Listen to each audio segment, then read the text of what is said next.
Morning. I'm Curtis, and welcome to my kitchen.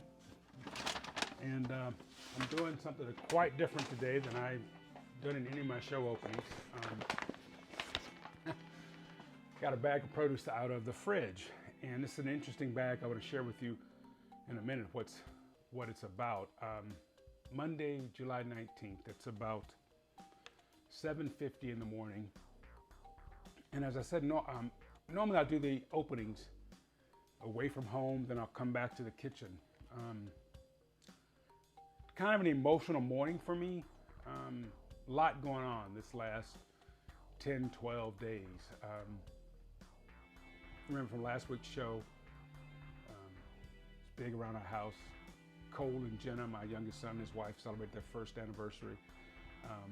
Then 4 days later, my love Lisa celebrated her birthday, the anniversary of her 21st birthday. We went down to Big Sur, had a wonderful time. We got engaged, so very happy to share that with you. And it's funny when you fall in love with someone and they fall in love with you, and in the world of a cook and a produce person, which I am, we talk about onions, and an onion is a complicated, simple and complicated, beautiful and plain item. I mean, when you peel an onion, there's so many beautiful layers, right? That dry outside, then the closer you get to the center, the more moist and beautiful it is. Those beautiful layers, and a relationship hopefully is like an onion. Sometimes it looks a little dry on the outside, but deep inside there's all that love and warmth, and that's what I do believe Lisa Cobb and I have for each other. This deep thing that God brought us together. Anyway, I was able to share more of myself with her over the weekend, and I'll be 63 my birthday, so we all have scars as we grow older. And as you, I just hope that we share that love with each other and with the world, right? As we, we're not that same young buck that I was 25, 30 years ago. So I shared with her this. I've always had this wonder. I don't want to say wanderlust. I just have this sense of adventure. I love taking the roads less traveled. And so on our drive back from Big Sur, we took Highway 1. We took Highway 1 down. However, we were on our way there, so I wanted to get there for her so we could get to the hotel and start enjoying the weekend. Now on the way back, it was I was a little selfish. Also, hoping to share with her that she could see these things in me, this part of me that likes to take the road less traveled. So, long story short, we stopped. I saw a sign that said the Homeless Garden Project. So we stopped. I took some pictures and I'll share them with you. And then I went in because I looked to my left and I saw there was a farm stand. So I was assuming, and we should never assume, right? Because the saying, right? So I walked over to the farm stand. I was just gonna, maybe pick up some produce and make a donation, leave, whatever the system was. However, I met some incredible people. One of the gentlemen's name was Don. And he says, "Oh, we don't have anything to pick today," but we started talking. I said, "Well, I just want to make a little donation." So I reached in my pocket. I didn't have a lot of money, but I gave him what was in my pocket. I don't carry a lot of cash. Anyway, so I gave him what was in my pocket. And then as I'm leaving, I was about to tear up. I truly was about to tear up because this homeless garden project hit me so deep and so like an onion. Those layers just start peeling away, and I got emotional. I kept thinking about how, these people without a home, without a structure that they can go to, and there were campers and vans and things lined up that people were living in, and this homeless project in Santa Cruz. So if you get a chance, and I'm going to post the information, you can make a donation. Please make a donation. And that's near and dear to my heart because I've always had this dream. Like when I was working with Ms. Obama and she was doing the garden project, I love that because it's like I've always wanted to take all this open space that's in cities and put food there so people could eat it. So And when I saw this project, I was filled with joy, like what's the Stevie Wonder song? Overjoyed with this love. And I just was about, and then Don said, hey, you want some produce? And I said, well, I didn't have anything to pick. So he gave me this bag. I don't know what's in it. And he explained to me that a lot of people make donations or they'll buy the food, but they won't pick it up. So they just leave it for someone else. And so I thought today we'd do a show, whatever's in this brown bag. I didn't look in it. Don opened it and I peeked in it. And I just said, because I was on the verge of tears, so I pulled back. But I think I saw some onions. That's about the only thing. And I think he said there was some potatoes in here, but I don't know what else is in this bag. So we're gonna do today's show. It's dedicated to that beautiful project down in Santa Cruz. And it's also dedicated to the love of food. We all have to eat. One of the reasons I got in this business was because, I knew if you're working with food, everyone has to eat, whether you're supplying restaurants or you're cooking or whatever it is. Food is a magical, it's life, right? Without food, we don't live. Food, water, air, right? Shelter, love. I know I've been blabbering on here. Anyway, also today, Monday, July 19th, there's a documentary coming out. I think it's in film in movies today about the life of Anthony Bourdain. I didn't know Anthony. I think we were at a party or two together years ago, but but I never met him. Don't know him, and never really watched much of his work. Like everyone, I was aware of what he did. It's just I've always had this thing about really not watching other television chefs because I don't want my ideas to be. Anyway, when he died, when he took his life a few years ago, it hit me. Although I didn't know him, like I said, it's just that So anyway, I want to encourage you to catch that film. And I was listening to an interview today with David Bianculli on NPR, and I got to hear Anthony speak. It was a very powerful interview, and now I regret that I didn't go up and say hello to him. And I think he and I, there's so many things that listening to him talk. So forgive me this morning. I didn't shower. I haven't shaved. I'm rededicated myself to getting back to yoga. So after I tape this part of the show, I'm going to go do a yoga class. And if it's not too hot in the house later on, we're going to cook whatever's in this bag. If not, we'll wait till tomorrow morning, Tuesday morning. And I will let you know if we're done it today or tomorrow. I'm excited about this. So I'm going to stop tape, come back with a close-up of the bag, and then we'll see what we're going to make in this episode of the Curtis Aikens Show. Peace. Spread love. Like those folks down at the Homeless Garden Project, and I am about to tear up just sharing it with you. Spread love, like Anthony Bourdain did through his work. Spread love like my mama, Laura Bell Curtis Aikens, did all her life, and my dad, Eddie James Aikens Sr. Spread love like Julia Child. Spread love like Paul Prudhomme. Spread love like Joe Carcione, Frida Kaplan. All the wonderful people have taught me about this great business of food. Spread love, I hope, like Curtis Aikens does. Peace.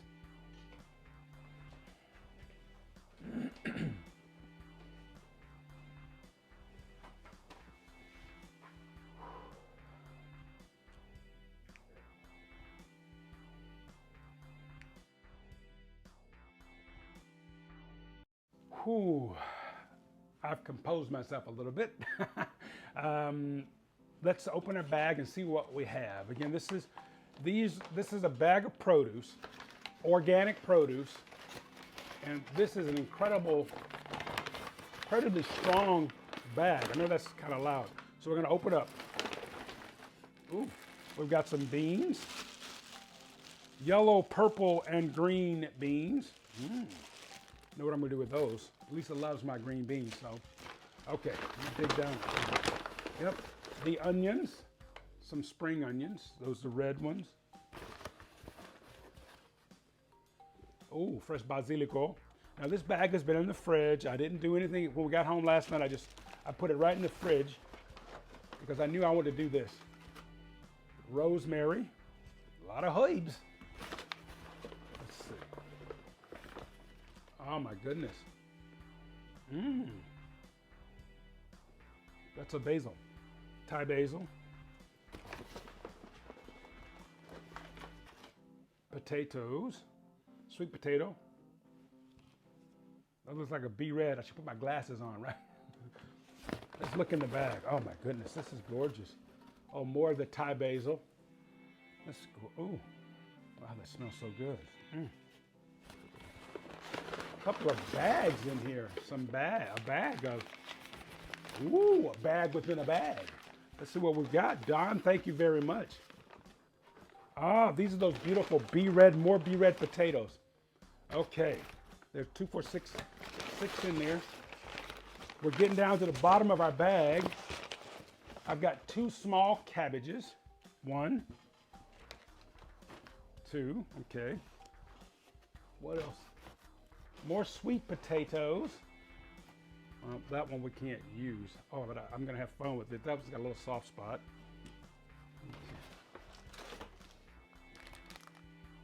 Beans. Oh, wow. Don didn't tell me what kind of beans these were. Look at those, gorgeous. All right, we're going to cook those. I'm gonna soak these on my way to yoga. So when I get back, we can start cooking with those, okay? So it is 8:04 now.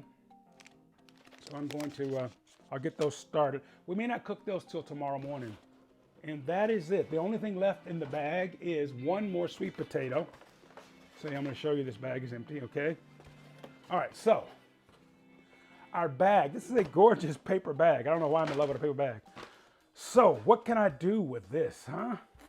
Beans, dry beans, cabbage. We'll come up with something. Do a stir fry. I could do mama's coleslaw. I could do, ooh, yes, pesto. There we go. We're gonna do a 1, 2, 3. I've got 3 different types of basil. I'm gonna do a blended pesto with this. So I'm gonna have to pick up some, the classic pesto calls for pine nuts. However, in one of my cookbooks, I did a pesto using pecans. So I'm gonna go to the market today, whichever I get that urge with. I'm gonna either do pecans or pine nuts. We'll do a pesto with that. And I've got oh, look at this, perfect. I've got the rosemary, the onions. So I may do roasted potatoes with rosemary. Oh, look at that, I didn't see that. And thyme, we got thyme right there. So roasted potatoes, I may do those on the grill.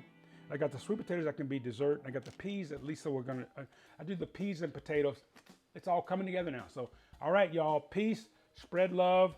We're gonna have fun today, Monday the 19th and Tuesday the 20th, cooking because I love to cook. I love sharing what I do. Peace. Let's go to yoga. Spread love, everybody.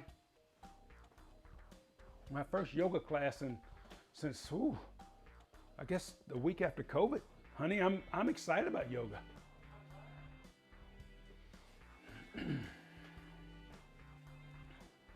So what I'm going to do before taking off to yoga is I'm going to take and snip the bottom of my herbs, and I'm wishing now I had looked at these before going to bed last night. Had I done this then, they wouldn't be wilted over like that. So I'm just going to take and snip the bottom of all the herbs and place them in water, and we'll see if they kind of plump back up by the time we get back from the yoga class. Okay. This is a great way to store your fresh herbs.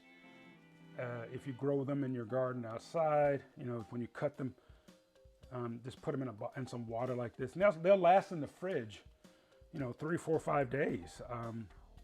And what I like to do is I'll just keep them on the windowsill if it's not too hot, right? Basil, I put all the basil in one. And for my pesto, I'm going to use those. I'm going to use the flowers too, because it does add a nice taste. I may have to get more. Well, you know what? I'm going to use what I got. I'm not going to add anything to it. I'm just going to make our pesto with what we have. Just clipping the bottom. Well, I got more basil than anything. That smells so good. This is that opal basil, red basil. I've got some of that planted out in the back. I just hope it comes up, but it's been so hot lately here in NorCal. This is that rosemary and the rosemary here and the thyme there. Well, I sniff a little bit of this. Now, let's go yoga. Again, like I said, I was saying to Lisa, I don't know if you all heard that, but I haven't practiced yoga since shortly after COVID. So this is my first time. I actually put my membership at the yoga studio on hold, and I was really excited about it yesterday. I mean, you know, this body is my temple, and over the past year, I don't know if I've given my temple what it needs. So I'm going to try to get back to that. I'm going to get to my yoga mat and just kind of let go. I know I'm going to struggle today. However, I'm excited about that struggle. All right, y'all. Enough talking about me. Got the basil, got the herbs there. Let's hopefully they'll pump up. I want to pump you up. Okay. Hans and Franz from Saturday Night Live. Coming up next, hash browns and those peas. Let's get started by washing and then dicing our potatoes, just those beautiful fresh red potatoes. You can make them as large or as small as you like. Because I'm going to be making an omelet with these for Lisa, I'm going to make little small hash browns here. Now let me show you these beautiful peas. I went to the local nursery and found out this is a variety of the cow pea, the same family with black-eyed peas and red beans, all those wonderful peas. What I'm going to do here is just take and pour them into a pot of water and allow them to soak overnight. So we will cook those in the morning. Now, back to making those hash browns. Let's do it. A little bit of water in my pan. I'm just going to add the potatoes in there, and I'm going to let this cook until the water has almost cooked out. Then I'm going to drain that. And what we're doing is we're just softening these potatoes up so when we make the hash browns. You can add a little salt to this if you like. However, since we're going to use bacon rendering to cook this, I'm not going to add any salt to this dish, okay? Now, while these are cooking, let's go over and prep up some onions for two reasons. One, Lisa's going to make tuna salad while I'm away, and she loves my chopped onions. Is that true, honey? Yes. Okay, and then I'm going to add some of the spring onion, top and bottom, to the hash browns we make. Now, here's our bacon that we have cooked. I'm going to take that out and just leave that rendering to cook our potatoes, okay? Let's go. While the potatoes are cooking along, let's go ahead and prep up the onions and get our beans ready to go on the stove as well. Oh, look at that, those potatoes. The water is just about cooked out. I'm gonna turn that off and just let them sit until we are ready to make our hash browns. Okay. That removes all that starch, and it also helps your potatoes to brown up nicely. Got a little shadow there, but that's okay, y'all. All right, we're gonna, these onions right here are for Lisa's tuna salad. This is a little Vidalia sweet onion. I'm gonna just cut half of it. And now today I'm not doing my shot from down under. I'll do it a little later on, okay? Sometimes I feel like I may overuse that shot. And I'm also gonna use some of these onions in my beans, the cow peas. Okay, so again, chopping is easy. Now, when you look at the ridges in an onion, you don't really need to slice through. If you just take and cut down like this, now watch this. Because of the way an onion grows, those layers, it's naturally diced. Watch this here, see? And all those little sprigs there. So a lot of times you'll see people slice through like that. No need to. Just run down, and there you go. You can get a nice fine dice with that. Okie dokie. Onions are ready for Lisa. Now I'm gonna take the other half and I'm gonna chop them and add them to these cow peas. And you know, they're gonna cook down really nicely in the when the beans, because these beans are gonna cook for 4 or 5 hours. I'm gonna cook these very, very slow. Onion, as my friend down in Louisiana, Justin would say, "Whoo boy, them onions are really good." That's a terrible Cajun accent, but forgive me, my friends down in Louisiana. But I tried. Now I want to show you these beautiful Bermuda onions, the red ones.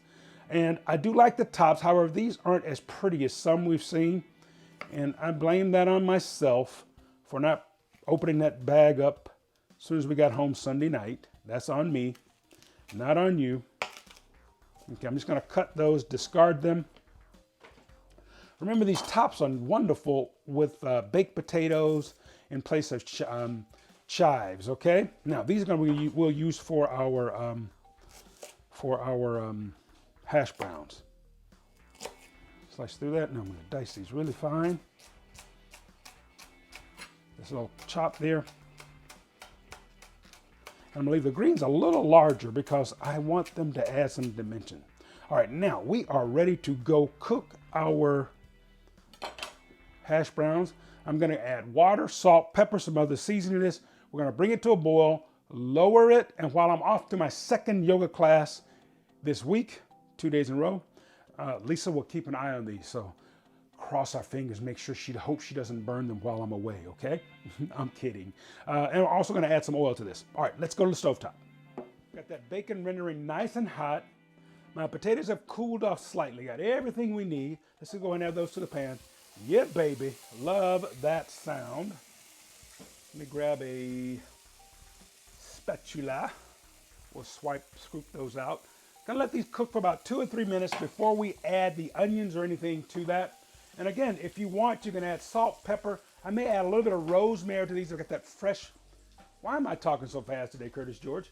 Got that fresh rosemary that we can add to it. I think that'll be really nice in the breakfast burrito. Pardon my reach. I'm gonna reach across and grab a sprig of, let's just grab the whole thing. We'll grab this rosemary and I'll pinch the top off. Anytime you're cooking potatoes, rosemary is a great addition. So, fresh rosemary in hand. Oh, I love that smell. We'll let these cook just a little longer. See, that oil starts to cook down. The potatoes are absorbing that. Yeah, this is down home country cooking right here, y'all. And that bacon rendering. Okay. When they start to brown, like they are now, is when I'm going to start to think about adding, notice I say think about adding my onions, because yeah, they're starting to get nice and brown. However, that inside, I want that to cook as well. Okay, and that's one of the tricks when you parboil them like that, like we did in that shallow pan. It softens them up and allows them to crisp up nicely. It's one of those restaurant tricks. When you're making French fries, you really want to get French fries to be nice and crispy. You cook them, pre-cook them, we would say. We've got hot oil. We're going to drop them in the hot oil for about 60 seconds or just a little more, and then you bring them out and let it drip off. Then when you fry them, they crisp up really nicely. Although when I'm doing small batches like this, I just use the water to kind of par them. So now we're going to add our diced onions. I've got green onions and some of those that I swiped from my lady love, from her salad. That's that Lou Rawls song, Lady Love. I love that jam. That's a great tune. Now let this cook a bit. And while that is cooking, I'm going to dice this rosemary. Again, I don't think you need any salt and pepper. However, if you feel like you do, just go ahead and add it. Pardon my reach as I grab, I'm going to reach across here and grab a knife to chop up these, this rosemary.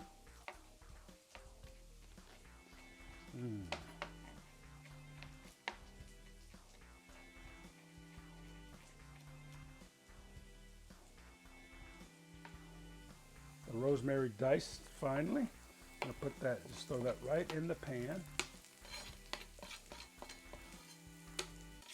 How does it smell in here, honey? Delicious. Make you want to taste? Yes. Would you like a breakfast burrito or just a scramble? I just thought about that. I should have asked you before I just told you what I was going to make for you. You want the scramble? Would you like the egg scrambled into potatoes or? Yeah. All right, I'll just do it right here. Okay. All right, everyone. Look at those gorgeous hash brown, nice and golden. Isn't that gorgeous? Let's take one out and give it a nice little close. Ready for my close-up.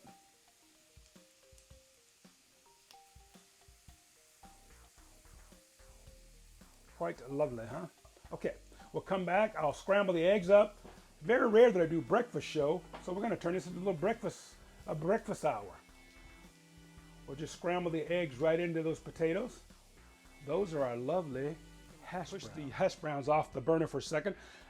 Two eggs, a 2-egg scramble for Lisa today. Just a little bit of milk. Gonna whisk those up. Again, I'm adding no salt or pepper to these because I think the seasoning in the potatoes is gonna be enough. So slide that back on the burner while it's nice and hot. And we're gonna make a little scramble for my sweetheart. Then I'm going to yoga. Y'all wanna hear a funny story? I forgot to roll tape when I made the hash browns, so I've got to come back and redo them. But that's okay. All right, there we go. Because I love cooking for y'all. And we'll also get the beans started. We're just going to scramble these up, plate them up, and then we are out of town. Hey now.